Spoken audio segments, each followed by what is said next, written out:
అందరూ ఎలా ఉన్నారు? బాగున్నారా? నేను బాగున్నాను ఫ్రెండ్స్. కూర అదిరిపోయింది కదా, చూస్తుంటేనే నోరు ఊరిపోతుంటే ఇంకా తింటే ఎలా ఉంటుందని అనుకుంటున్నారా?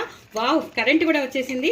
సో సూపర్గా వచ్చింది. క్యాప్సికమ్ కొబ్బరి కూర అదిరిపోయింది. టమాటోలు వేసుకున్నాను, ఆలు పెద్ద పెద్ద ముక్కలు వేసుకోవాలి, ఉల్లిపాయలు వేసుకున్నాను, మంచి మసాలా వేస్తున్నాను, కొబ్బరి మసాలా, అందులో వెల్లుల్లి ఉంది, పచ్చిమిర్చి ఉంది. సో రెసిపీ పంపిస్తున్నాను, అలాగే వేయించిన పల్లీలు కూడా ఉంది.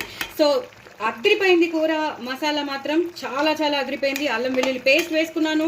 ఇంకా ఏం కావాలి, సూపర్ ఉంటుంది కూర మాత్రం, చాలా టేస్టీగా ఉంటుంది. మరి ఇంకెందుకు ఆలస్యం, నేను రెసిపీ షేర్ చేస్తున్నాను కాబట్టి తప్పకుండా చూడండి, చేసుకోండి. అలాగే లాస్ట్లో ఒక్కసారి జీలకర్ర ధనియాల పొడి ఇంకా గరం మసాలాతో పనే లేదు, అవి వేసేస్తున్నాం కదా, లాస్ట్లో కొత్తిమీర కూడా వేసేసుకోండి. ఎంతో టేస్టీ అయినా క్యాప్సికమ్ కొబ్బరి కూర రెడీ అయిపోతుంది.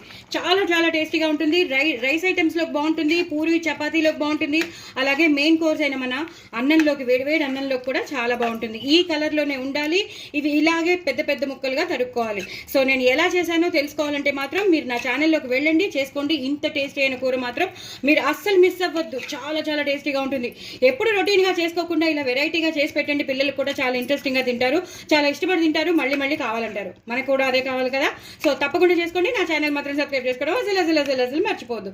వెరీ టెంప్టింగ్ అండి, వెరీ టెంప్టింగ్. బాయ్ అండి.